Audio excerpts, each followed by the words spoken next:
America, Chemtrail City. I don't like the shit, so tell me who with me. Lines in the sky, left for Bobby and Whitney. And when they drop the poison, they ain't gonna get me. Ring around the sun and a fire in my soul. You gotta ask questions if you really wanna know who wants to kill and who wants control. I'm rocking that truth for the 210. These high serious clouds, and boy, did they cause a ruckus today. Well, the phones are ringing off the wall, everything. Because of those clouds there, sitting about 30,000 feet up. All right, let's see what's happening. Because of this ring around the sun. Yeah. And every time we have a ring around the moon, it's caused by the same thing. The phone rings up the hook. People have never seen it before. It usually happens several times a year. And I always explain it, and I will explain it in just a minute.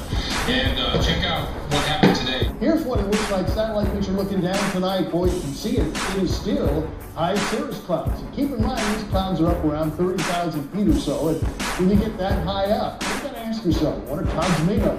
They're made out of ice crystals. They're way up there, over 25,000 feet. So it's way below zero where these clouds form. They're basically made of water vapor. But at 30,000 feet, that water vapor is frozen in the form of ice crystals. And it takes some very special ice crystals in order to see those rings around the sun or rings around the moon. They've got to be that shape right there. They've got to be hexagon shape. So when you get the sun that comes through, it hits one side of that little hexagon. Keep in mind, there's millions of them out there. So when it does, though, it's refracted. That means it's bent, and then when it comes out the other side, it's bent again. So that means we got two bends of light going through, and it just happens to be right at about 22 degrees in Ramo. That's where you see the ring around the sun. Now these little hexagon ice crystals kind of act like prisms out there, and it's that prism effect that creates the rings. Now the same thing happens at night if you get cirrus clouds. You have a full moon, you look up, big ring around the moon. Now we get calls about that one too. No UFOs, trust me. These clouds form, and that caused the ring around the sun, and it also caused our phone to ring off the hook.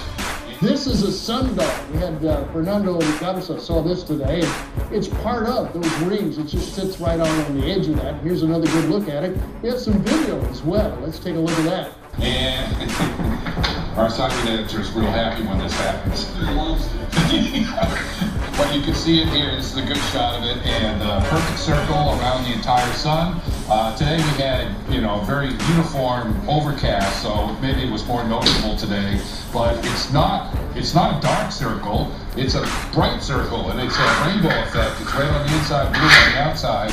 It looks, there's a dark circle there because as you get away from the sun, the sky gets darker, but the circle itself is actually light. There's a ring right around the sun. And notice it's got the colors.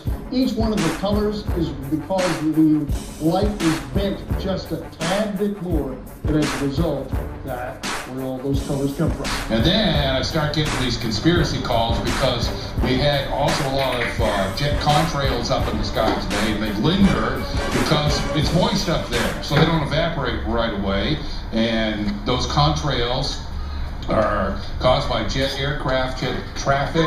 They're not chemtrails. They're not trying to poison us or anything. But I get that conspiracy too. Call, if you don't believe me, call our assignment editor. No, don't do that. Ask for Preston Jones by name.